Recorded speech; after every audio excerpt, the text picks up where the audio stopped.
దేవుని వాక్యాన్ని కొద్ది నిమిషాలు ధ్యానం చేసుకుందాం. కొరింథీయులకు రాసిన మొదటి పత్రిక 11వ అధ్యాయము 23వ వచన భాగము నుండి 26వ వచన భాగం వరకు చదువుకుందాం.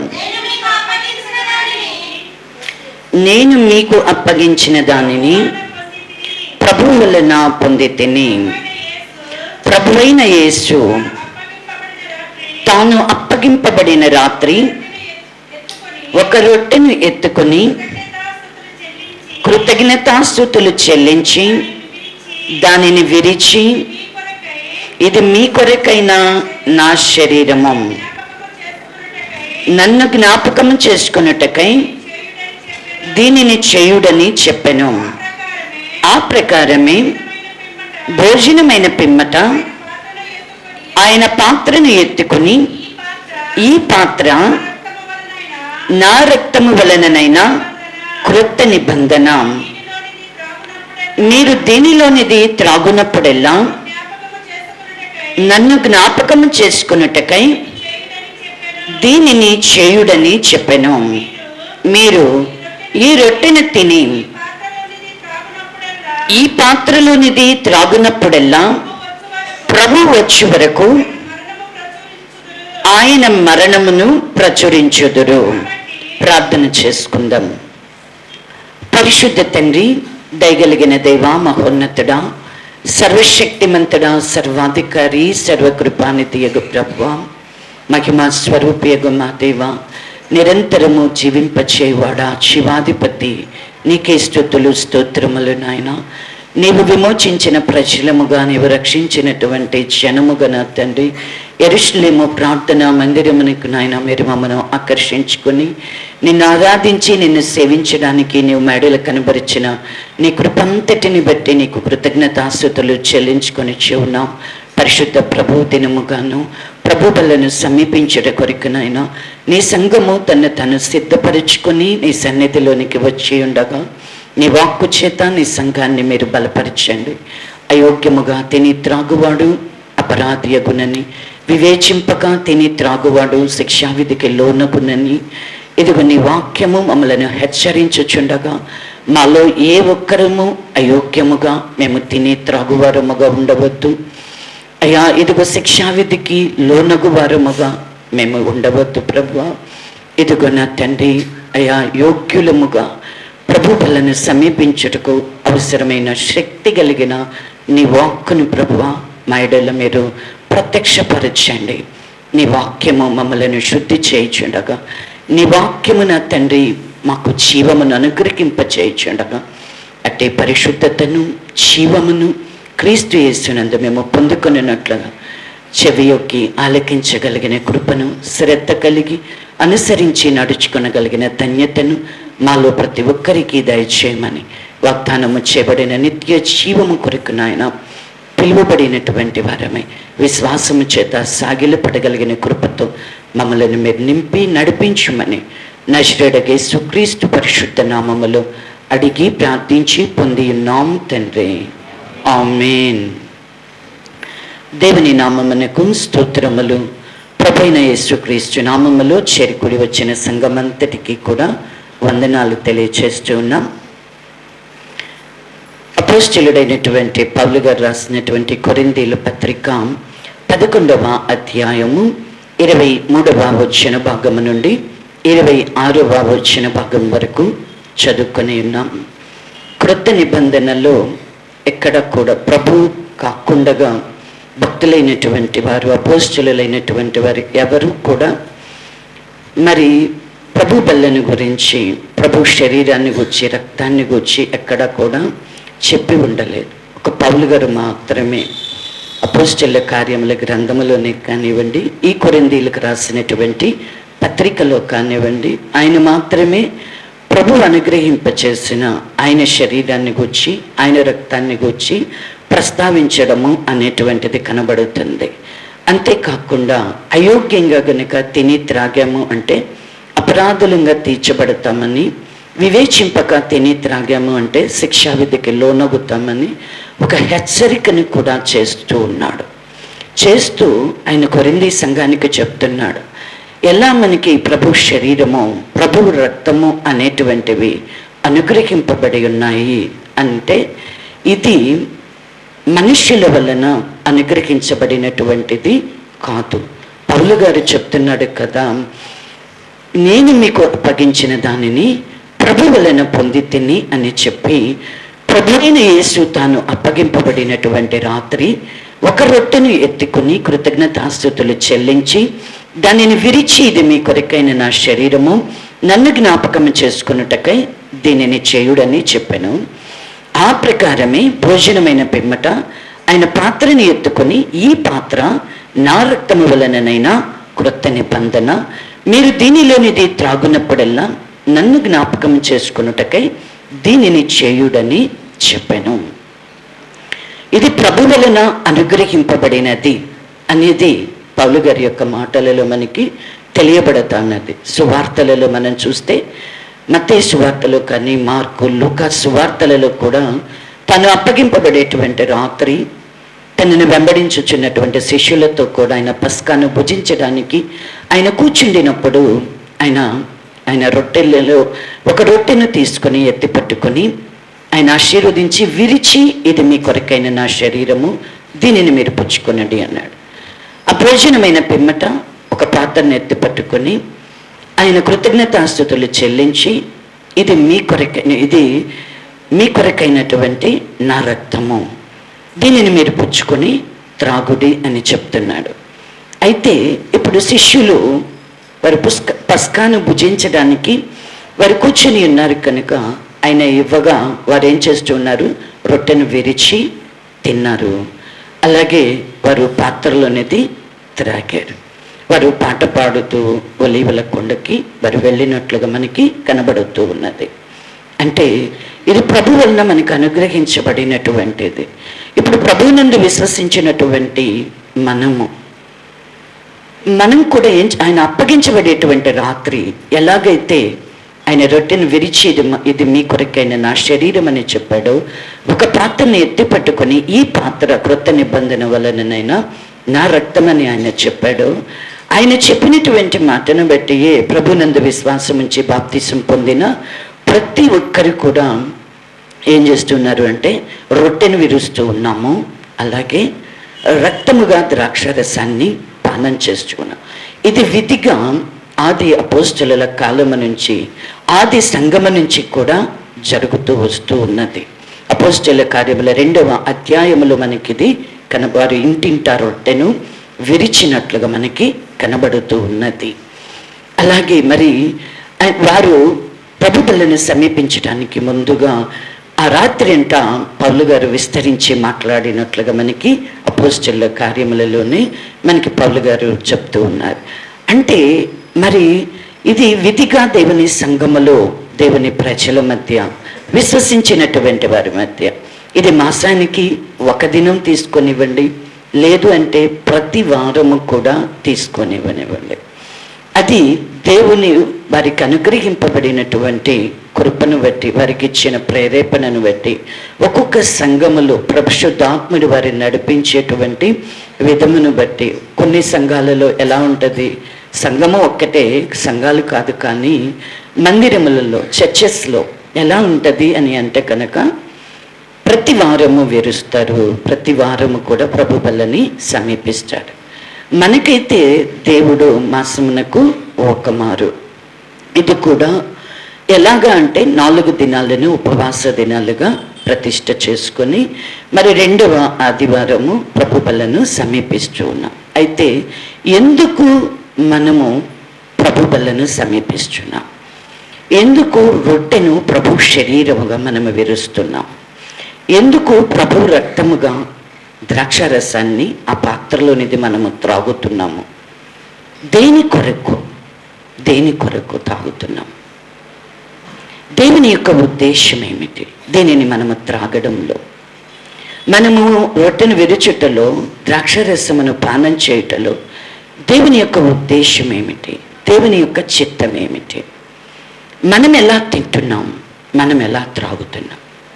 ఖచ్చితంగా దేవుని ఉద్దేశానికి, దేవుని యొక్క చిత్తానికి అనుకూలంగా మనం తిని త్రాగితే మనం తిని త్రాగడం వలన మనకేమీ ఉంటుంది అంటే గనక ఫలము అనేటువంటిది ఉంటుంది. ఆయన మాటకు లోబడితే, ఆయన మాటగా మనం తిని త్రాగితే మనకేమి ఇస్తానంటున్నాడు? నిత్య జీవం ఇస్తానంటున్నాడు. అంతేనా? మనం యోహాను సువార్త 6వ అధ్యాయంలో రాయబడి ఉంది, తీయద్దు. అయితే నిత్య జీవం ఇస్తానంటున్నాడు, అంత్య దినాన వారిని లేపుతానని చెప్తున్నాడు. కాబట్టి నిత్య జీవం కొరకే మనం కనిపెట్టుకున్నాం.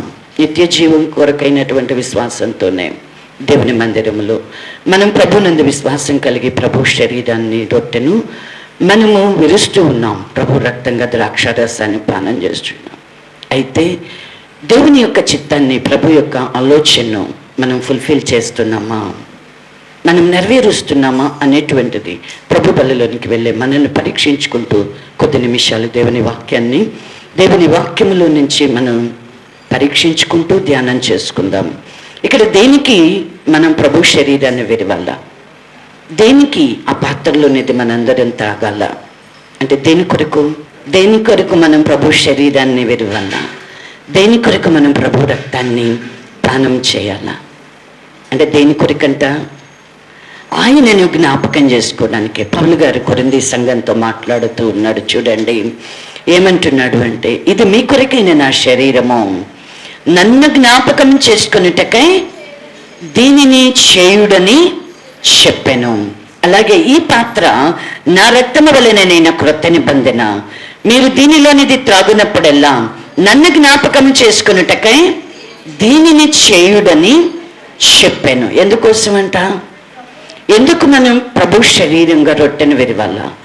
ఎందుకు ప్రభు రక్తంగా మనం ద్రాక్షారసాన్ని పానం చేయాలి అంటే, ప్రభువుని మనము జ్ఞాపకం చేసుకోవడానికంట మనం రొట్టెను విరవాల.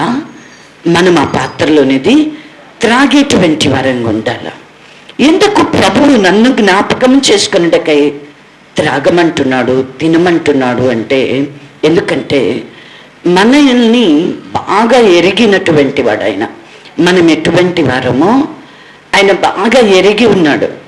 మనకున్నటువంటి పెద్ద జబ్బు ఏంటి అంటే కనుక, ఏంటి మనకున్న పెద్ద జబ్బు? అవసరమైనటువంటి వాటిని మర్చిపోవడం, వ్యర్థమైనటువంటి వాటిని అన్నిటినీ జ్ఞాపకం ఉంచుకోవడం. ఏంటి మనకున్న పెద్ద జబ్బు ఏంది? మీకు క్యాన్సర్ వస్తే మీకు పెద్ద జబ్బు, ఒక గుండె జబ్బు వస్తే పెద్ద జబ్బు. కానీ ఇవేవి ప్రభు మనకి తోడుగా ఉంటే అవేవి మనల్ని ఏమీ చెయ్యవు. కానీ మనలో ఉన్న పెద్ద రోగం ఏంటి అంటే, పెద్ద జబ్బున్నది ఏంటంటే, అవసరమైనటువంటి వాటిని, ఉత్తమమైనటువంటి వాటిని మనం మర్చిపోతూ ఉంటాం. అనవసరమైనవి, వ్యర్థమైనవి, దేవుడు వద్దు అని చెప్పినవి మరి విశేషంగా మనకి ఎప్పుడు మాటి మాటికి మనకి జ్ఞాపకానికి వస్తూనే ఉంటాయి. అందుకని మన హృదయములను ఎరిగిన దేవుడు కనుక ఆయన ఏం చెప్తున్నాడు అంటే, ఆయన మన కోసం కలువరి శిలువలో తన ప్రాణాన్ని పెట్టి మనలను, మన పాపము నుంచి విమోచించి మనలను ఆయన రక్షించినప్పటికీ, మన పాపముల కొరకు ఆయన చనిపోయాడు, మనల్ని జీవింపచేయుట కొరకే ఆయన మరణమును గెలిచి తిరిగి లేచాడు అని, ఆయన ఇప్పుడు తండ్రి కుడి పార్శ్వమున ఉన్నాడు అని ఎరిగి మనము విశ్వాసం ఉంచినప్పటికీ కూడా, ప్రభు సంఘంగా మనం కూడి ఆయనను ఆరాధించుచున్నప్పటికీ కూడా మనము ఆయనను మరచిపోతామేమోనని ప్రభువంట నన్ను జ్ఞాపకం చేసుకున్నటకై దీనిని చేయుడని చెప్పాను. నన్ను జ్ఞాపకం చేసుకున్నట. ఎందుకు ప్రభు ఈ మాట చెప్తున్నాడు అంటే, ఇజ్రాయేలు ప్రజలతోటి ఆయనకి బాగా అనుభవం అయింది. ఇజ్రాయేలు ప్రజలతోటి ఆయనకు బాగా అనుభవం అయింది. అనుభవం అయ్యి ఆయన ఏమంటున్నాడంటే, నన్ను జ్ఞాపకం చేసుకునడానికై దీనిని చేయుడి అంటున్నాడు. ఇజ్రాయేలు ప్రజలతో ఆయనకి ఎలాంటి అనుభవం ఉంది? ఇజ్రాయేలు ప్రజలను మీరు నా ప్రజలు అన్నాడు. భూమి మీద ఉన్నటువంటి సమస్త వంశములలో కూడా ఆయన వారిని ఎన్నిక చేసుకున్నాడు. మీరు నా ప్రజలు అన్నాడు. మీరు నాకు యాజక రూపమైనటువంటి రాజ్యము అని చెప్పాడు. నేను మీకు తండ్రిని, మీరు నాకు కుమారులు, నాకు కుమార్తెలు అని చెప్పాడు. మోషే గారి ద్వారా వారికి దేవుడు ధర్మశాస్త్రాన్ని ఇచ్చాడు. వారు నడుచుకోవలసిన మార్గం అంతటిని వారికి బోధించాడు. వారికి ఆజ్ఞల్నిచ్చాడు, కట్టడల్నిచ్చాడు, వాళ్ళకి విధులనిచ్చాడు, అన్నిటినీ ఇచ్చాడు. ఇచ్చినప్పటికీ కూడా ఇజ్రాయేలు ప్రజలైనటువంటి వారంట లెక్కలేనన్ని మారులు ఆయనను మరచిపోయి ఉన్నారంట. ఇర్మియా గారితో దేవుడు మాట్లాడుతూ ఇజ్రాయేలు ప్రజలను గురించి చెప్తున్నాడు. నేను వాటన్నిటినీ చూపించాను, ఎందుకంటే మనకి ఇవన్నీ అనేక సార్లు చెప్పుకున్నాం, మనకి బాగా తెలుసు. ఎన్నిసార్లు మర్చిపోయారంట? లెక్కలేనన్ని మారులు దేవుణ్ణి వారు మర్చిపోయారంట. అయినా సరే దేవుడు మాత్రం వారిని మర్చిపోవడం లేదంట. మర్చిపోవడం, వారి యొక్క జ్ఞాపకం మాత్రము దేవుని యొక్క హృదయంలో మాత్రం ఉంటూనే ఉంటుందంట.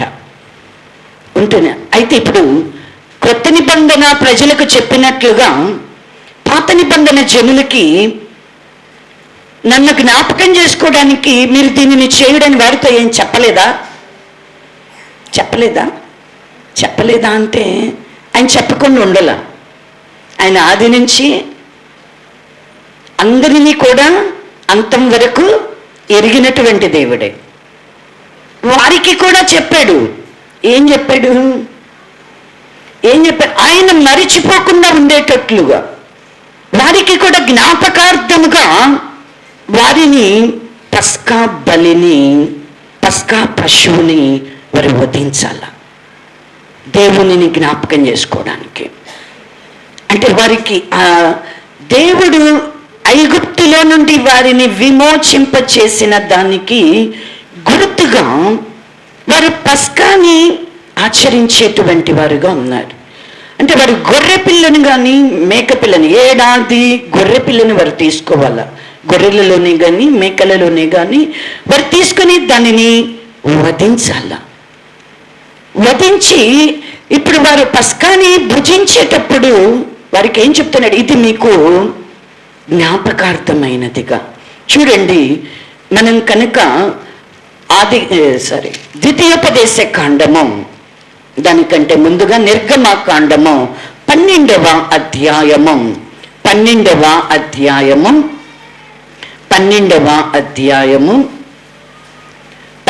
వచ్చిన భాగం నుండి చదువుకుందాం. ఆ రాత్రి నేను ఐగుప్తు దేశమందు సంచరించి ఐగుప్తు దేశమందలి మనుష్యులలోనే కానీ జంతువులలోనే కానీ తొలి సంతతి అంతయు హతము చేసి ఐగుప్తు దేవతలందరికీ తీర్పు తీర్చెదను. నేను యెహోవాను. మీరున్న ఇండ్ల మీద ఆ రక్తము మీకు గుర్తుగా ఉండును. నేను ఆ రక్తమును చూచి మిమ్మల్ని నశింపచేయక దాటిపోయేదను. నేను ఐగుప్తు దేశమును పాడు చేయుచుండగా మిమ్మల్ని సంహరించుటకు తెగులు మీ మీదికి రాదు. కాబట్టి ఈ దినము మీకు జ్ఞాపకార్థమైనదగును. మీరు యెహోవాకు పండుగగా దానిని ఆచరింపవలెను. తరతరములకు నిత్యమైన కట్టడగా దానిని ఆచరింపవలెను. చాలమ్మ, ఇక్కడ దేవుడు ఇజ్రాయేలు ప్రజలతో ఐగుప్తుకు తీర్పు తీర్చడానికి ఇది చివరి తీర్పు. అంటే ఫరో హృదయం అనేది కఠినపరచబడుతూ ఉన్నది. దేవుడు మోషే గారితో మాట్లాడుతూ ఉన్నాడు. మోషే గారు వెళ్ళి ఫరో గారితో చెప్తున్నాడు. ఫరో ఏమో వీరు ఐగుప్తు నుంచి పంపించడానికి ఆయన ఒప్పుకోవడం లేదు. ఆయన హృదయం కఠినపరచబడుతుంది. తీర్పులు అనేటువంటివి ఐగుప్తు మీదకి వస్తూ ఉన్నాయి. అయితే ఎన్ని మారులు? 9 మారులు అనుకోవాలా. ఇప్పుడు వారు అలాగే వారిని వెళ్ళమని అనడు. మరలా తర్వాత వారిని వద్దని అనడం, ఇలా జరుగుతుంది. చివరిగా ఇక ఐగుప్తునకు తీర్చబోయేటువంటి తీర్పు ఎటువంటిదిగా ఉన్నది అంటే, వారి ప్రథమ సంతానములో అందరినీ కూడా హతము చేయడానికి దేవుడు నిర్ణయించాడు. మరణ దూత అనేది ఐగుప్తులోనికి వస్తూ ఉన్నది. దానికి ముందుగా ఇశ్రాయేలు ప్రజలతో ఏం చెప్తున్నాడు అని అంటే, వారు ఒక ఏడాది గొర్రెపిల్లని తీసుకుని వధించి వారంట ఆ రక్తాన్ని ఏం చేయాలా, వారి యొక్క గుమ్మముల మీద హిస్సోపు కొంచెతో వారంట నిలువు కమ్మికి అడ్డ కమ్మికి వారు రాయాలి. ఆ రాయబడినటువంటి ఆ రక్తమును చూచినప్పుడంట మరణదూత వీరి గృహములలోనికి సమీపించకుండానట్లుగా వీరిని దాటిపోతుంది. అయితే మరణదూత ఐగుప్తు దేశానికి ఏం చేయబోతా ఉన్నది అంటే, తీర్పు అనేటువంటిది జరగబోతా ఉన్నది.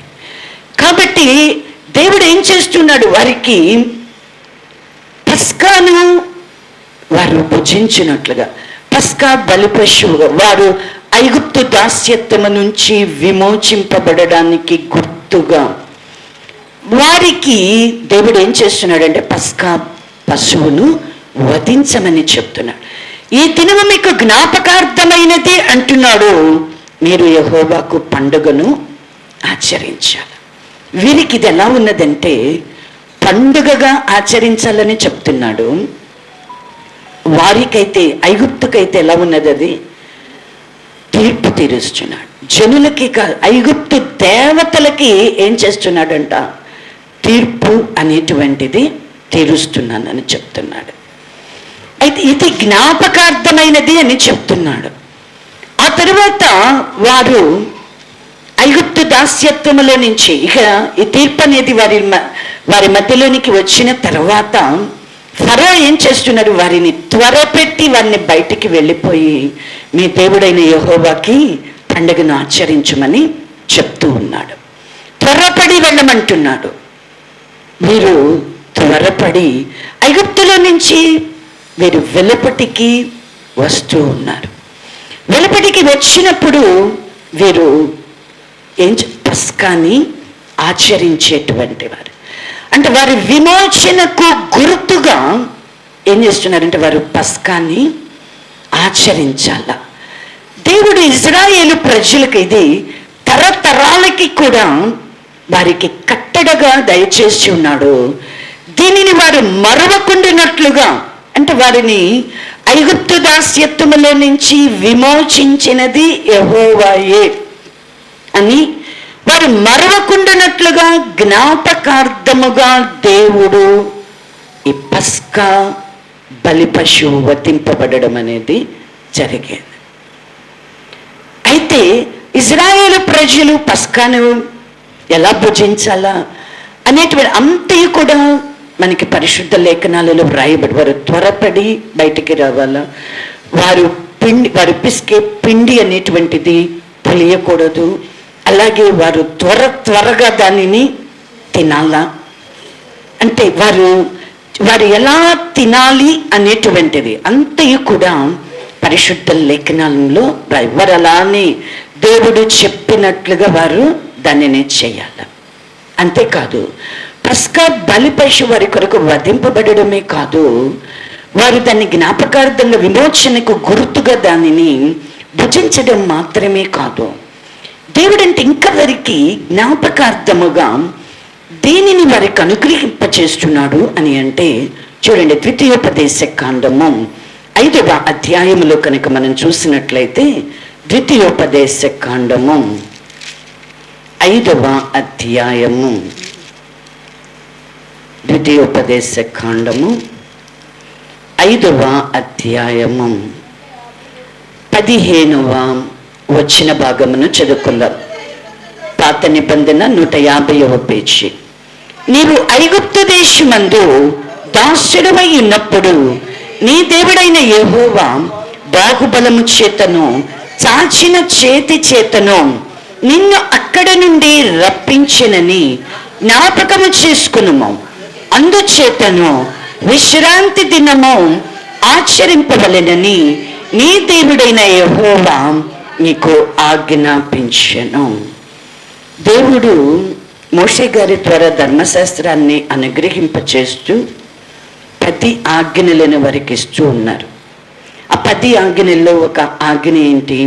వారు విశ్రాంతి దినాన్ని పరిశుద్ధముగా వారు ఆచరించాల. అది దేనికి గుర్తు అంటే కనుక, అది దేనికి సూచన అని అంటే, వారు ఐగుప్తు దాస్యత్వములో ఉన్నప్పుడు దేవుడు వారిని తన బాహుబలము చేత చాచినటువంటి తన చేతి చేతనే అక్కడ నుండి నిన్ను రప్పించెను అని నీవు జ్ఞాపకము చేసుకున్నట్లుగా విశ్రాంతి దినాన్ని నీవు ఆచరించాలా అని దేవుడు వారికి ఆజ్ఞగా ఇచ్చాడు. వారు ఇంతగా దేవుడు వారితో మాట్లాడుతూ ఉన్నాడు. జ్ఞాపకము, ఐగుప్తు దాస్యత్వములో నుంచి విమోచింపబడిన దానికి గుర్తుగా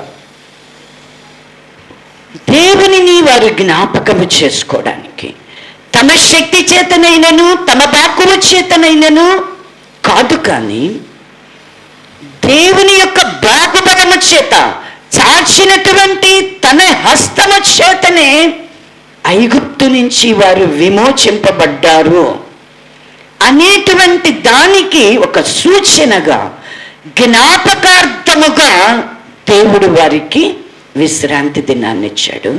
పస్కా పండుగ అనేటువంటిది వారికి అనుగ్రహింపచేశాడు.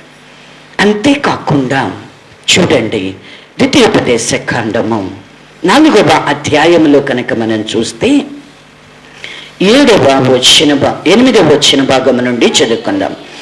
మరియు నేడు నేను మీకు అప్పగించుచున్న ఈ ధర్మశాస్త్రం అంతటిలోనున్న కట్టడలను నీతి విధులను గల గొప్ప జనమిది.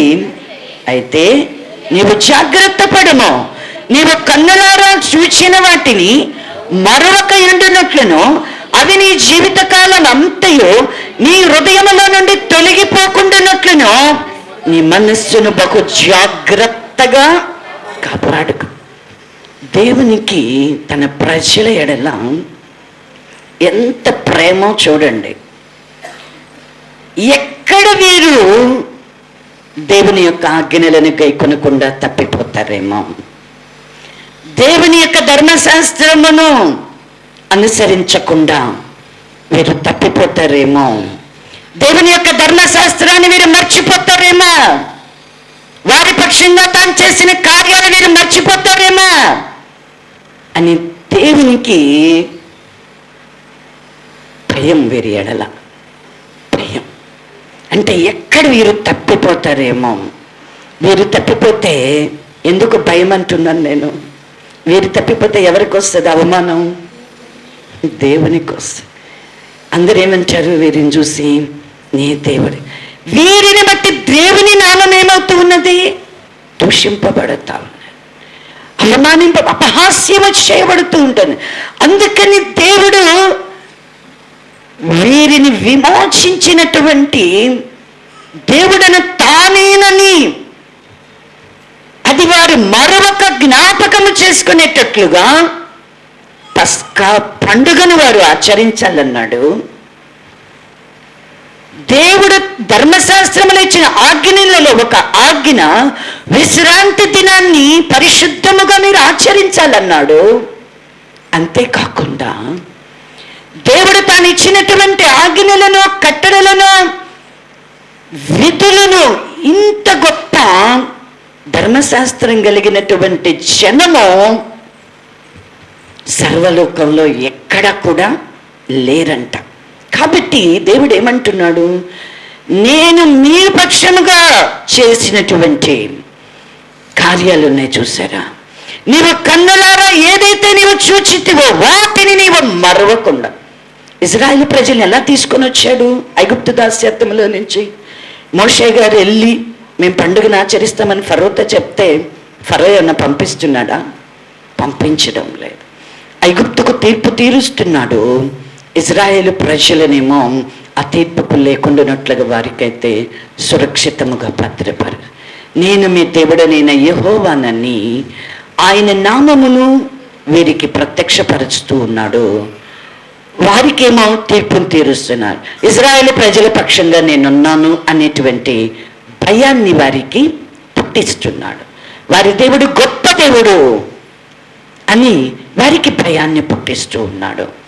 దేవుడు ఇన్ని కార్యాలను వారి పక్షంగా చేస్తూ ఉన్నాడు. వీరివన్నీ కన్నులారా చూస్తున్నారు. వారు మరవకుండా ఉండేటట్లుగా ఏం చేయమంటున్నాడు? నీ మనస్సును కూడా నువ్వు జాగ్రత్త చేసుకో. నువ్వేదైతే కన్నులారా చూసావు నిజమే కదా.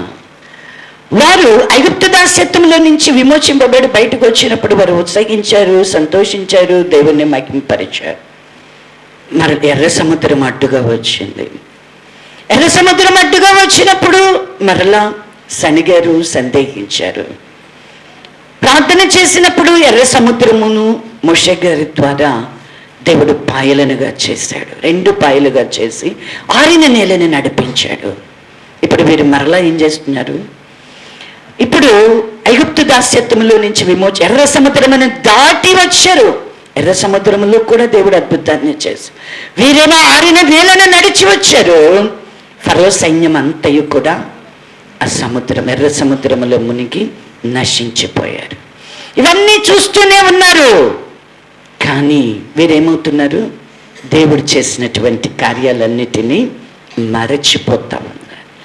ఆకలి అయింది, దప్పికైంది, మరలా తిరిగి ఏమంటున్నారు? మమ్మల్ని చంపడానికే ఈ అరణ్య మార్గము గుండా, ఎడారి మార్గము మమ్మల్ని నీవు తీసుకొని వచ్చి ఐగుప్తులో సమాధులు లేవా అంటే దేవుడు ఎటువంటి తీర్పులను ఐగుప్తుకు తీర్చాడు, ఎలా తమను కాపాడాడు అనేది వీరు మర్చిపోతున్నారు. ఎర్ర సముద్రం పాయలుగా చేయబడింది. ఆరిన నేలను నడిచారు. అయినను దేవుని యొక్క శక్తిని వారు మరచిపోయినటువంటి వారు. తమను విమోచించిన దేవుడైనటువంటి యెహోవాను వారు ఏం చేస్తున్నారు అంటే మరచిపోయేటువంటి వారు. ఆ తరువాత వారు అనేక మారులు అరణ్య మార్గంలో అయిన 10 మారులు శోధించినట్లుగా మనకి వ్రాయబడి. అయినను దేవుడు ఏం చేస్తున్నాడు అంటే అబ్రహాము, ఇస్సాకు, యాకోబులకు చేసినటువంటి వాగ్దానాన్ని బట్టంట వారిని ఏం చేస్తున్నాడు? వాగ్దాన దేశంలోనికి వారిని నడిపిస్తూ ఉన్నాడు. నడిపించి వారు వాగ్దత్త దేశంలోనికి వారు ప్రవేశించిన తర్వాత వారు నడుచుకోవలసినటువంటి కట్టడలు, ఆజ్ఞలు, విధులు వారికి ధర్మశాస్త్రముగా వారికి అనుగ్రహింపచేశాడు. అని అనుసరించి నడుచుకోమని చెప్తున్నాడు. కానీ దేవుని యొక్క హృదయంలో ఒకటి ఉన్నది. ఏంటి అంటే ఇంతగా వీరి పక్షముగా నేను ఉన్నను, వీరిని విమోచించి వాగ్దత్త దేశంలోనికి వీరిని తీసుకొని వెళ్ళినను, వీరు దేవునిని మరచిపోతారేమో. అందుకే దేవుడు మోషే గారి ద్వారా చెప్తున్నాడు. చూడండి, ద్వితీయోపదేశ కాండము 8వ అధ్యాయం. ఎందుకు మరిచిపోతారో కూడా దేవుడు మాట్లాడుతున్నాడు ఇక్కడ. ద్వితీయోపదేశ కాండము 8వ అధ్యాయము 11వ వచ్చిన భాగమును చదువుకుందాం. నేడు నేను నీకు ఆజ్ఞాపించు ఆయన ఆజ్ఞలను, విధులను, కట్టడలను నీవు అనుసరింపక నీ దేవుడైన యెహోవాను మరచి కడుపారా తిని మంచి ఇండ్లు కట్టించుకొని వాటిలో నివసింపగా నీ పశువులు, నీ గొర్రె మేకలను వృద్ధి అయి నీకు వెండి బంగారములు విస్తరించి నీకు కలిగినదంతయు వర్ధిల్లినప్పుడు నీ మనస్సు మదించి దాసుల గృహమైన ఐగుప్తు దేశములో నుండి నిన్ను రప్పించిన నీ దేవుడైన యెహోవాను మరచెదవేమో. ఆయన మాటి మాటికి ఏం జ్ఞాపకం చేస్తున్నాడు? ఇప్పుడు వారిని ఐగుప్తు దాస్యత్వంలో నుంచి విమోచించాడు. బాధలలో ఉన్నప్పుడు, కష్టాలలో ఉన్నప్పుడు, కన్నీళ్ళల్లో ఉన్నప్పుడు, దాస్యత్వంలో ఉన్నప్పుడు మనం ఒకలాగా ఉంటాం. అవునా? బాధలలో కన్నీళ్లతో ఉన్నప్పుడు మన మనస్సు ఒక రకంగా ఉంటుంది. అది ఎలా ఉంటుందంటే దేవుణ్ణి నిరంతరం జ్ఞాపకం చేసుకుంటూ ఉంటాం. నన్ను ఈ కష్టంలో నుంచి, ఈ బాధలో నుంచి, దాస్యత్వంలో నుంచి నన్ను విడిపించు ప్రభువా అంటాం. ఇప్పుడు ఇజ్రాయేలు ప్రజలు కూడా 430 సంవత్సరాలు ఐగుప్తు దాస్యత్వంలో ఇనుప కొలిమిలో ఉన్నట్లుగా వారు ఉన్నారు.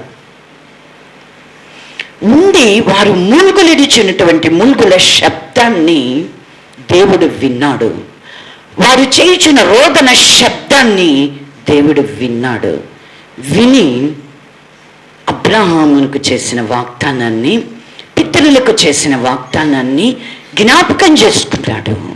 జ్ఞాపకం చేసుకుని వారి మధ్యలోనికి ఆయన దిగి వచ్చి వారిని విడిపించుతూ ఉన్నాడు, విమోచిస్తూ ఉన్నాడు. వారికి వాగ్దానం చేసిన రీతిగా వాగ్దత్త దేశంలోనికి వారిని నడిపిస్తున్నాడు. మోషే గారిని ముందు పెట్టి ఇదిగో మీరు నడవలసిన మార్గం అని చెప్పి ఆయన వారితో కూడా, మోషే గారు కూడా ఏమంటున్నాడు, వీరు లోబడనల్లని ప్రజలయ్యా అని, నీవు నాతో వస్తేనే కానీ నేను ఒక్క అడుగు కూడా ముందుకి వేయనన్నా. ఇప్పుడు మోషే గారితో కూడా ముందు వెనక ఎవరున్నారు? దేవుడే ఉండి అగ్నిస్తంభముగా, మేఘస్తంభముగా వారికి నిత్యము ఆయన తోడయుండి పగటికి పగలు రాత్రికి రాత్రి 40 సంవత్సరములు వారితో కూడా ఉండి వారి సనుగులన్నీ విన్నాడు, వారి యొక్క సందేహాలన్నీ విన్నాడు, అన్నీ విన్నాడు. ఆయనను కూడా ఆయన ఏం చేస్తున్నాడు అంటే తన ప్రజలకు చేసిన వాగ్దానాన్ని బట్టి అన్నీ కనానులోనికి తీసుకుని. అయితే ఆ దేశం ఎలాంటి దేశం? పాలు తేనెలు ప్రవహించే దేశం. అది కొండలు లోయలు కలిగిన దేశం, ఏ విధమైన కొదువ లేనటువంటిది. వీళ్ళు ఎలాంటి దేశాన్ని స్వాధీనపరుచుకోబోతున్నారు? కట్టని ఇండ్లలో వీళ్ళు ఉండబోతున్నారు. త్రవ్వని బావుల యొక్క నీరు వీరు త్రాగబోతూ ఉన్నారు. నాటినటువంటి చెట్ల యొక్క ఫలాన్ని వీరు అనుభవించబోతూ ఉన్నారు. సంవత్సరాది మొదలుకొని సంవత్సరాంతము వరకు దేవుని యొక్క కనుదృష్టి ఉండే దేశంలోనికి వీరు వెళ్తున్నారు. మంచి గోధుమ పంటతో, కొండ తేనెతో నిన్ను తృప్తిపరుస్తానని వాగ్దానం చేసిన వాగ్దత్త దేశంలోనికి వీరు వెళ్తున్నారు. వెళ్తూ ఉండగా వెళ్ళిన తర్వాత ఉన్నప్పుడే మర్చిపోతున్నారు కదా. కానీ ఎవరైతే శనిగారు వారందరినీ దేవుడు చూడండి, దేవుని తీర్పు మాత్రం ఎలా ఉంటుంది అంటే ఆయన ఏ దోషిని కూడా నిర్దోషిగా ఎంచాడు. శనిగిన వాళ్ళందరూ ఎండినాకుల్లాగా అరణ్యంలోనే రాలిపోయారు. కానీ వారి యొక్క సంతానాన్ని మాత్రం తీసుకొని వెళ్ళాడు. యెహోషువ, కాలేబు తప్ప ఇంకెవరు కూడా స్వతంత్రించుకోలే. అంటే ఇప్పుడు వెళ్ళిన తర్వాత వారి పితరుల వల్ల వీరు కూడా ఏమైనా తిరుగుబాటు చేస్తారేమో, దేవుణ్ణి మర్చిపోతారేమో. దేవుడు ముందుగానే చెప్తున్నాడు. ఏం చెప్తున్నాడు? నేను మీకు అనుగ్రహించిన ఆజ్ఞలు, కట్టడలు, విధులు కలిగినటువంటి ధర్మశాస్త్రాన్ని మీరు అనుసరింపక మీ దేవుడైన యెహోవాను మరచి కడుపార తిని. సమృద్ధిగా ఉంది కదా, మంచి గోధుమ పంట, కొండ తేనె, ఏమీ తక్కువ కాదు, ఏది కూడా వారికి తక్కువ చేయటంలో సమృద్ధిని వారికి అనుగ్రహిస్తుంది. నాకు ఇది లేదు అనుకునడానికి వారికి లేదు. సర్వ సమృద్ధి కలిగినటువంటి దేశములో, ఆకాశ జల వర్షమును తాగేటువంటి దేశములో వారు ప్రవేశించారు. ఇప్పుడు దేవుడైనటువంటి యెహోవాను మరచి, ఇక్కడ అంటున్నాడు మరచి అని. ఇక్కడ ఇంకా కడుపార తిని మంచి ఇండ్లు కట్టించుకొని వాటిలో నివసించి నీ పశువులు, నీ గొర్రె మేకలు, నీ మందలు వర్ధిల్లుతూ ఉంటే, నీవు వెండి బంగారాలను సంపాదించుకొని నీవు వర్ధిల్లుతూ ఉంటే, నీ కలిగిన దాన్ని అంతటినీ చూచుకొని ఏమంటున్నా, నీ మనస్సు మదించి ఐగుప్తు దేశములో నుండి రప్పించిన నీ దేవుడైన యెహోవాను మరచెదవేమో. మనకేమీ లేనప్పుడు దేవుడా దేవుడు అంటాం, అన్నీ ఉన్నప్పుడు ఏమంటాం? ఇది నా శక్తి, ఇది నా సామర్థ్యము. చూడండి, అందుకనే అంటున్నాడు 17వ వచనం చదవండి. అయితే మీరు మా సామర్థ్యమా, మా బాహుబలమా, ఇంత భాగ్యము మాకు కలగచేసినని అనుకుంటురేమో, కాగా నీ దేవుడైన యెహోవాను జ్ఞాపకం చేసుకోవలను. ఏం చెబుతున్నాడు? మనసు మదిస్తే ఏమైపోతుంది అంటే, ఎప్పుడు మన మనసు మదిస్తుంది అంటే, ఎప్పుడైతే మనకి సమృద్ధి కలిగినప్పుడు, అందరి సమృద్ధి కలిగిన వాళ్ళు అందరూ కాదు, సమృద్ధి కలిగి దేవుని యొక్క ఆజ్ఞలను కట్టడలను మరచిపోతే, దేవుని యొక్క వాక్యాన్ని గనక మరచిపోతే, కడుపారా తిని మరచిపోతే మన మనసు ఏమైపోతుంది? మతిస్తుంది. అప్పుడు ఏమంటామంటే, మన నోట్లో నుంచి వచ్చే మాటలు ఏంటి అంటే, ఇది నా శక్తి, ఇది నా సామర్థ్యం, ఇది నా బాహుబలము అనుకుంటాం. కానీ నువ్వెక్కడి నుంచి ఎక్కడికి వచ్చా? నీ పూర్వ దినములను నీవు జ్ఞాపకం చేసుకుంటావా? నువ్వెక్కడి నుంచి వచ్చా? ఐగుప్తులో నువ్వు ఎలా ఉన్నావు? ఏ దాస్యత్వములో ఉన్నావు? ఎలాంటి దాస్యత్వములో ఉన్నావు? ఇనుప కొలిమిలో ఉన్నట్లున్నావు. ఇటుకలను కాల్చడానికి కలిపేటువంటి మట్టి కీలును తొక్కేటువంటి పనివారు, అంతేనా? అంటే అది ఎంత వారి యొక్క శక్తి అంతా, వారి సామర్థ్యం అంతా దేని కొరకు వారు వినియోగిస్తున్నారు? దేని కొరకు? ఇటుకలను తయారు చేయడం. వారి వినియోగ అటువంటి దాస్యమనే కాడి క్రింద వారు ఉంటే, వారిని విడిపిస్తే సమృద్ధి గల చోటకి తీసుకొని వచ్చి సమృద్ధిని కలుగజేస్తే మరచిపోయేటువంటి ప్రమాదం ఉంటుంది. అందుకనే దేవుడు ఏమంటున్నాడు? ఇది నా శక్తి, నా సామర్థ్యం అని, ఇది నా భాగ్యమని నీవు అనుకుంటావేమో. నీ దేవుడైనటువంటి యెహోవాను జ్ఞాపకం చేసుకోవాలను. పస్కా బలి పశువును వధించి పండగ ఆచరించేటప్పుడు ఐగుప్తు దాస్యత్వంలో నుండి నీ విడిపించబడ్డావనేది జ్ఞాపకం చేసుకోవాలా. రెండవది, విశ్రాంతి దినమును నీవు ఆచరించేటప్పుడు, ఈ దినాన్ని మనం పరిశుద్ధ దినాన్ని ఆచరిస్తున్నాం, ప్రభువుని మనం జ్ఞాపకం చేసుకోవాలా. నీవు సమృద్ధి కలిగిన దానివై ఉన్నప్పుడు కూడా నువ్వేం చేయాలా? కడుపార తిని మదించి మర్చిపోకూడదు దేవుడిని. ఏం చేయాలా? నీ దేవుడైనటువంటి యెహోవాను నువ్వు జ్ఞాపకం చేసుకోవాలి.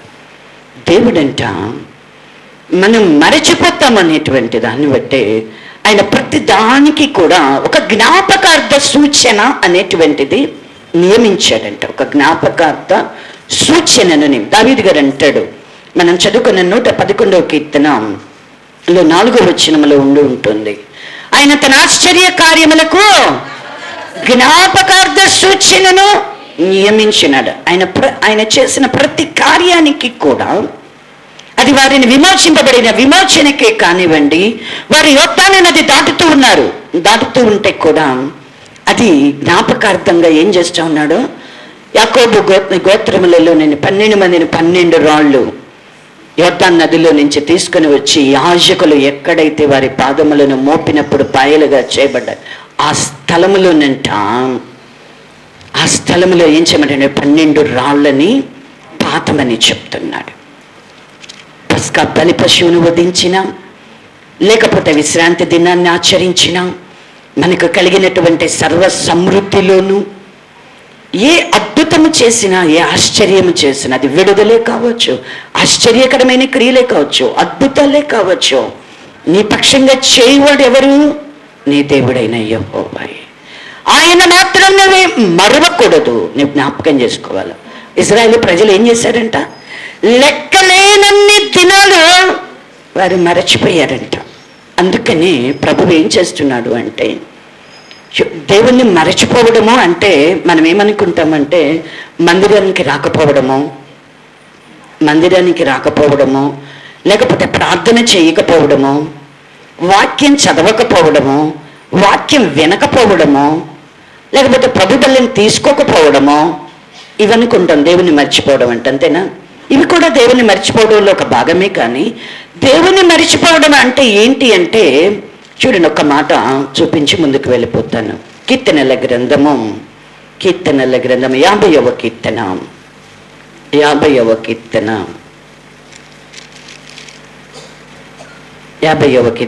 22వ వచ్చిన భాగము. దేవుని మరచివారులారా దీనిని యోచించుకొనుడి, లేని ఎడల నేను మిమ్మల్ని చీల్చివేయుదును, తప్పించువాడెవడును లేకపోవును. ఏమంటున్నాడు?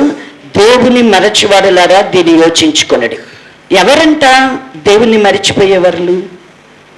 దేవుని మరిచిపోయేవారులారా దీన్ని యోచించుకొనుడి అంటే, నేను మీకు ఇదంతా వివరించను కానీ ఎవరు అంటే భక్తిహీనులు. 16వ వచ్చిన భాగం నుండి 21వ వచ్చిన భాగం వరకు మీరు ఇంటికి వెళ్ళిన తర్వాత చదవండి, ధ్యానం చేయండి. దేవుణ్ణి మరిచిపోవడము అని అంటే, నేను నిత్యం దేవుణ్ణి ప్రార్థన చేస్తాను. లేచినా కూర్చున్నా మనం ఏమంటాం తెలుసా? యేసయ్యా అంటాం. ఇప్పుడు దేవుణ్ణి జ్ఞాపకం చేసుకున్నట్టేనా? ఇప్పుడు నీ మొకాళ్ళ నొప్పులతోటి నువ్వు పైకి లేవలేక యేసయ్యా అంటావు, మంచిదే, నేను వద్దని అంటల్లా. లేవగానే దేవానికి స్తోత్రం అంటావు. ఇది దేవుని జ్ఞాపకం చేసుకోవడం అవుతుందా? జ్ఞాపకం చేసుకోవడమే. కానీ దేవుని జ్ఞాపకం చేసుకోవడం అంటే మన నోటితో మనం స్తుతిస్తూనే, మనం ఆయన నామాన్ని స్మరణకు తెస్తూనే ఏం చేయాలంట? ఆయన ఆజ్ఞల్ని, ఆయన కట్టడల్ని, ఆయన విధులని, అంటే దేవుడు మనకిచ్చినటువంటి వాక్యాన్ని మనం ఏం చేయాలంటే గైకొనేటువంటి వారంగా ఉండాలి. దేవుని వాక్యాన్ని మరచిపోయి యేసయ్యా నీకు స్తోత్రం అన్నా, యేసయ్యా నన్ను నువ్వు కాపాడావు అన్నా, మనం ఎలా ఉంటాము అని అంటే కనుక ఎలా ఉంటామంటే, మోషే గారు సీనాయి పర్వతం మీద ఉన్నారు. మోషే గారు ఎక్కడున్నారు? సీనాయి పర్వతం మీద దేవుడు మాట్లాడుతూ ఉంటే ఆయన ఆలకిస్తున్నాడు. దేవుడు మోషే గారితో మాట్లాడుతున్నాడు. ఆయన రావడం కొంచెం ఆలస్యమైందంట. ఆలస్యమైతే కిందనున్న వారికి తడవు చేయలేకపోతున్నారు. అంటే వాళ్ళు వెయిట్ చేయలేకపోతున్నారు. వెయిట్ చేయలేక ఏం చేస్తున్నారు? అహరోన్ దగ్గరికి వెళ్ళి వీళ్ళు సనగడం ప్రారంభించారు. ఇక వాళ్ళ సనుగుడు వినలేక వాళ్ళ చెవులకున్న దిద్దులన్నీ తీసుకురమ్మన్నాడు. ఒక పోత పోసినటువంటి తోడను ఒకటి తయారు చేసి ఇప్పుడు దానికి పండుగ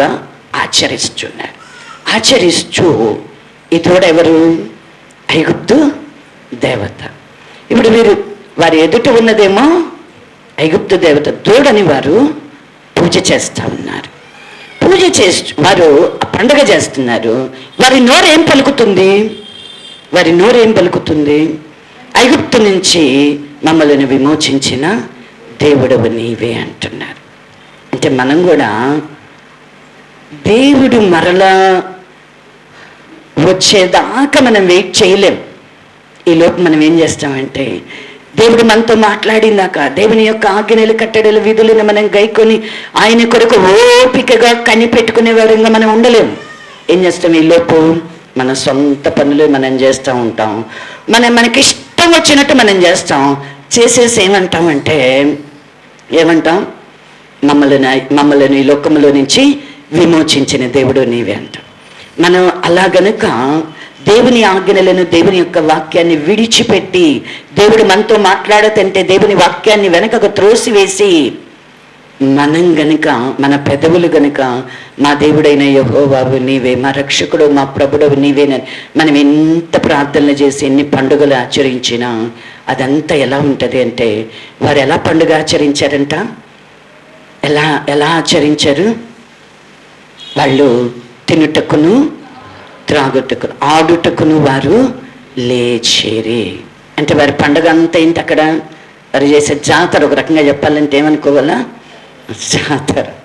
అదేంటి అంటే వారంటే దేనికి లేచారు? వారు భోజన పానాలు భుజిస్తున్నారు. వారు తినుటకును, త్రాగుటకును, వారు ఆడుటకును లేచిరి. ఇప్పుడు మనం కూడా దేవుని వాక్యాన్ని విడిచిపెట్టి దేవుడు వచ్చేటంత వరకు మనం కనిపెట్టుకోకుండా ప్రభునందు విమోచింపబడిన ప్రజలమైనటువంటి మనం ఆయన రెండవ రాకడ వరకు కూడా మనం ఏం చేయాలా? దేవుని జ్ఞాపకం చేసుకోవాలా.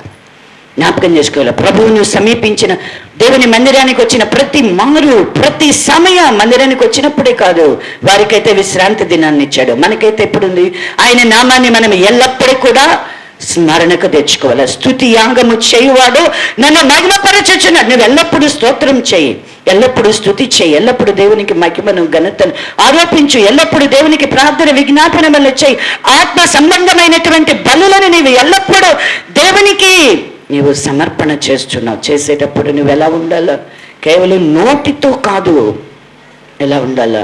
నీ మనస్సు దేవుణ్ణి మర్చిపోకూడదు. దేవుణ్ణి మర్చిపోకూడదు అంటే ఏంటి? దాని అర్థం ఏంటి? అయ్యా నువ్వే నా దేవుడు అని చెప్పడం కాదు. ఏంటంట?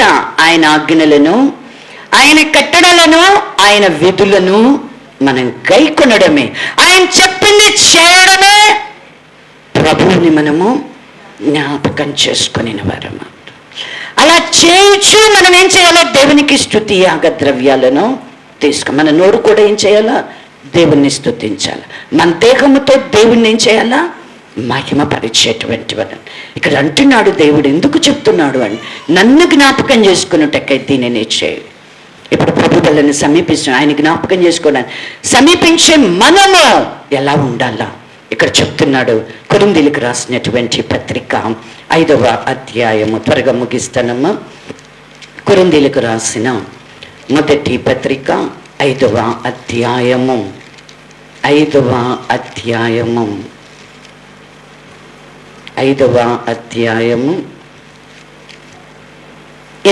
వచన భాగమును చదువుకుందాం. 7వ వచనం నుంచి చదువుకుందాం. మీరు పులిపిండి లేనివారు గనుక క్రొత్త ముద్దవుటకై ఆ పాతదైన పులిపిండిని తీసి పారవేయుడి. ఇంతే కాక క్రీస్తు పస్కా పశువు వధింపబడెను కనుక పాతదైన పులిపిండితోనైనను దుర్మార్గత దుష్టత్వములను పులిపిండితోనైనను కాకుండా నిష్కాపట్యమును సత్యములను పులియని రొట్టెతో పండుగ ఆచరించుము. మనం ఎలా పండుగ ఆచరించాలా? మన కోసం పస్కా పశువుగా యేసుక్రీస్తు ప్రభువారు బలిగా తను తాను అర్పించుకున్నారు. గొర్రె కాదు, మేక కాదు, ఆ పస్కా బలి పశువుగా యేసుక్రీస్తు ప్రభువారు తన్ను తాను అప్పగించుకున్నాడు. కాబట్టి ఇప్పుడు మనం ఎలా ఉండాలా? పాతదైనటువంటి పులిపిండితోనైనాను. పాతదైన పులిపిండి అంటే ఏమైపోయిందంటే పిండి పొలిసిపోయింది. ఏంటి పిండి? ఏంటి పిండి? వారు ధర్మశాస్త్రముల ఆజ్ఞలను కట్టడలను వారు అనుసరించి నడుచుకొనకపోవడాన్ని బట్టి పిండి ఏమైపోయిందంట? పులిసిపోయి. ఇక దానిని మనం ఏం చేయాలంట? తీసివేయాల. ఇక మనము దానిలో మనకి ఎంత మాత్రం కూడా పాలు అనేటువంటిది లేదు. ఇక ధర్మశాస్త్రమును అనుసరించి మనము నడుచుకునేటువంటి పని మనకి లేదు. అయితే ఆ ధర్మశాస్త్రమును సమాప్తి చేస్తూ ప్రభువైన యేసుక్రీస్తు ఇశ్రాయేలు పక్షముగా నిలిచి ఉన్నాడు. పస్కా బలి పశువుగా ఆయన నిలిచి ఉన్నాడు. ఇశ్రాయేలు యొక్క పాప దోష పరిహారము నిమిత్తమును, అలాగనే వారు చెల్లించేటువంటి గొర్రెకును మేకకును ప్రతిగా తను బలిగాను అర్పణగాను అర్పించుకున్నాడు. ఇప్పుడు ఆ పస్కా బలి పశువుగా యేసుక్రీస్తు ప్రభు వారు తను అర్పించుకున్నారు. కనుకనే ఇప్పుడు మనకి ధర్మశాస్త్రము అనేటువంటిది మనల్ని సంపూర్ణ సిద్ధి చేయదు. దాని ద్వారా నీతిమంతులను కాలేము. కాబట్టి మనం ఇక దానిని అనుసరించి నడుచుకోవాల్సినటువంటి అవసరము లేదు. కానీ ఇప్పుడు మనం ఎలా ఉండాలి అంటే పాతదైనటువంటి పులిపిండితోనైనాను దుర్మార్గతయు దుష్టత్వం అనేటువంటి పులిపిండితోనైనా, ధర్మశాస్త్రమే కాదు, ఇంకా మనలో ఏముండకూడదు, ఏ విధమైనటువంటి దుర్మార్గత మనలో ఉండకూడదు, ఏ విధమైనటువంటి దుష్టత్వము అనేటువంటి పులిపిండి. ఈ పులిపిండి ఏంటి? పులిపిండి అనేటువంటిది కొంచెం ఉన్నా కూడానంట మొత్తంతటిని కూడా అది పులవచ్చేస్తుంది. కాబట్టి ఇక ఆ దుర్మార్గత దుష్టత్వము అనేటువంటి పులిపిండితోనైనా మనం ఉండకూడదంట. ఎలా ఉండాలా? నిష్కాపట్యము సత్యము అనేటువంటి పులియని రొట్టెతో మనము పండుగ ఎలా ఆచరించాలా? నిష్కాపట్యము, సత్యము. పులియని రొట్టె, మన మన మన మన రొట్టె ఏమై ఉండాలా? పులియని రొట్టెగా ఉండాలి. అంటే పులిపిండి అనేది పిండి అంతటిని ఏం చేస్తుంది? పులవ చేస్తుంది. కాబట్టి పులిపిండి అనేటువంటిది మనలో ఉండే క్రొత్త ముద్ద అవ్వడానికి మనం పిలువబడ్డాం. క్రొత్త నిబంధనకి మనం వారిస్తున్నాం ప్రభువైన యేసుక్రీస్తు ద్వారా. కాబట్టి ఇప్పుడు మనందరం కూడా ఎలా ఉండాలా? ఇప్పుడు నిష్కాపట్యముగా, అంటే మన యొక్క ప్రతి పాపమునకు, దోషమునకు, అపరాధమునకును క్షమాపణ పొందినటువంటి వారు, ఆత్మలో కపటము లేనటువంటి వారు, అంటే మన పాపములకు సంపూర్ణమైనటువంటి విమోచన ప్రభువైన యేసుక్రీస్తు రక్తము ద్వారా మనకి కలుగుతూ ఉన్నది కనుక మనం ఎలాంటి పులియని రొట్టె అంటే కనుక నిష్కాపట్యము. మన రొట్టెలో ఏముండాలా? నిష్కాపట్యం. మనలో పాపము, దోషము, అపరాధము అనేటువంటిది మనలో ఉండడానికి దేవుడు ఒప్పుకోడు, మనల్ని సహించలేడు. ఎందుకని ముద్ద చూడండి, మీకు ఒక మాట ఉంటుంది, రోమాపత్రిక 11వ అధ్యాయం 16వ వచన భాగం. ముద్దలో మొదటి పిడికెడు పరిశుద్ధమైనదైతే ముద్దంతయు పరిశుద్ధమే. ఇప్పుడు ఆ ముద్ద ఎవరు? మొదటి పిడికెడు ఎవరు?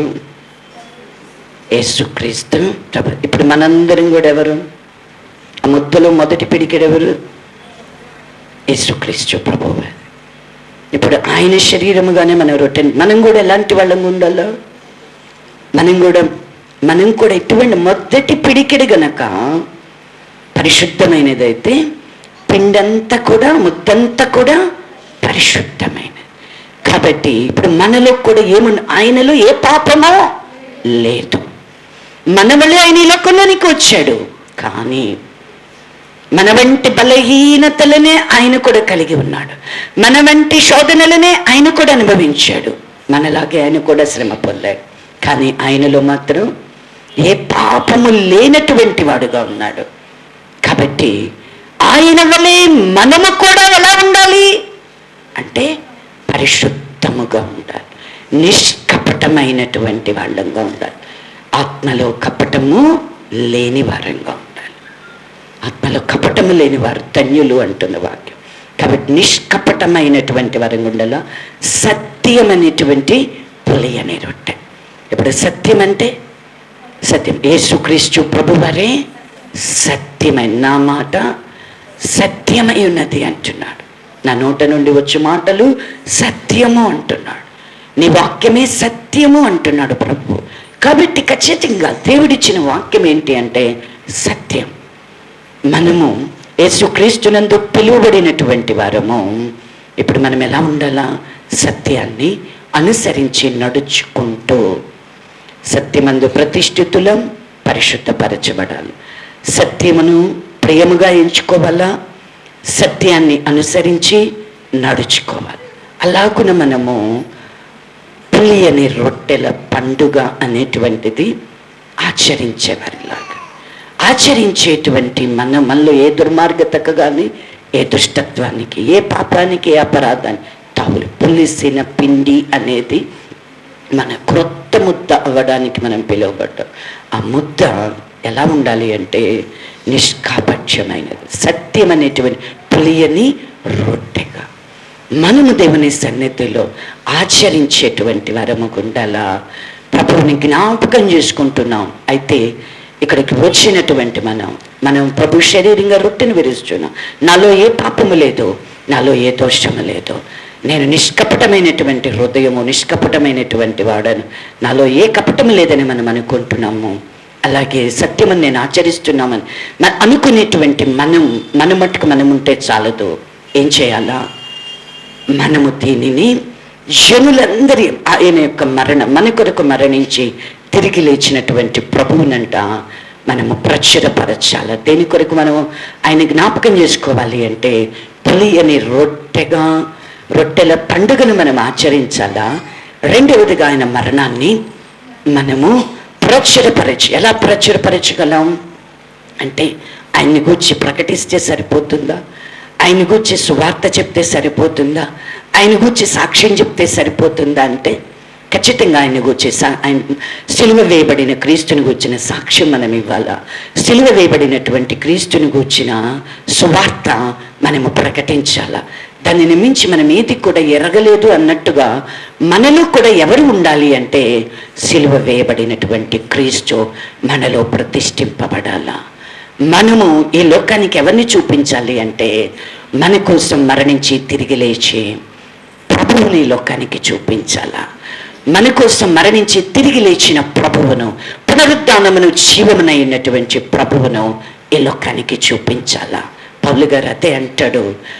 కొరింథీయులకు రాసినటువంటి పత్రిక 15వ అధ్యాయం 2వ అధ్యాయంలోనేమో ఆయన ఏం చెప్తున్నాడు అంటే సిలువ వేయబడినటువంటి క్రీస్తును తప్ప మరి నేను ఎవరిని ఎరగకుంటేనే అంటున్నాడు. ఆయన విశ్వాసం కూడా ఏంటి అంటే ఆయన విశ్వాసాన్ని గురించి కూడా చెప్తాడు కొరింథీ పత్రికలోనే. ఆయన అంటున్నాడు కదా, నా కొరకు మరణించి తిరిగి లేచిన క్రీస్తు కొరకే నేను జీవిస్తాను అంటాడు.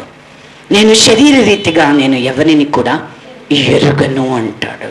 అంటే సిలువ వేయబడిన క్రీస్తుని ఎరగడము అంటే సిలువ వేయబడిన క్రీస్తును మన కొరకు మరణించి తిరిగి లేచిన ప్రభువును ఈ లోకానికి కనబరచడము అంటే మన కోసం మనం కాదు జీవించేది, మన కోసం తిరిగి లేచిన ప్రభువు కొరకు మనం జీవించినప్పుడు మనలో ఆయన మరణము అనేటువంటిది ప్రత్యక్షపరచబడు. ఎప్పుడైతే ఆయన మరణము మనలో ఉంటుందో అది అనేకులకు జీవముగా మార్చబడుతుంది. పౌలు గారు చెప్తున్నాడు చూడండి, కొరింథీయులకు రాసినటువంటి 2వ పత్రిక. ఈ ఒక్క మాటను చదువుకొని ప్రార్థనలోనికి వెళ్ళిపోతాం. 2వ పత్రిక 4వ అధ్యాయము 10వ వచన భాగము. యేసు యొక్క జీవము మా శరీరమందు ప్రత్యక్షపరచబడుటకై యేసు యొక్క మరణానుభవమును మా శరీరమందు ఎల్లప్పుడూ వహించుకొని పోవచ్చున్నాము. ఏలయనగా యేసు యొక్క జీవము కూడా మా మధ్య శరీరమునందు ప్రత్యక్షపరచబడినట్లు సజీవులమైన మేము ఎల్లప్పుడూ యేసు నిమిత్తము మరణమునకు అప్పగింపబడుతున్నాము. కావున మాలో మరణమును మీలో జీవమును కార్యసాధకమగొచ్చు. ఎంత గొప్ప విశ్వాసము చూడండి. సిలువ వేయబడినటువంటి క్రీస్తుని మనము ఎరగడము అని అంటే, సిలువ వేయబడినటువంటి క్రీస్తుని ఈ లోకములోనికి చూపించడం అంటే ప్రభుతో పాటుగా మనం కూడా ఏమవ్వాలా? మరణించాలా. ప్రభుతో కూడా మనం మరణిస్తేనే ప్రభుతో కూడా మనం జీవించగలుగుతాం.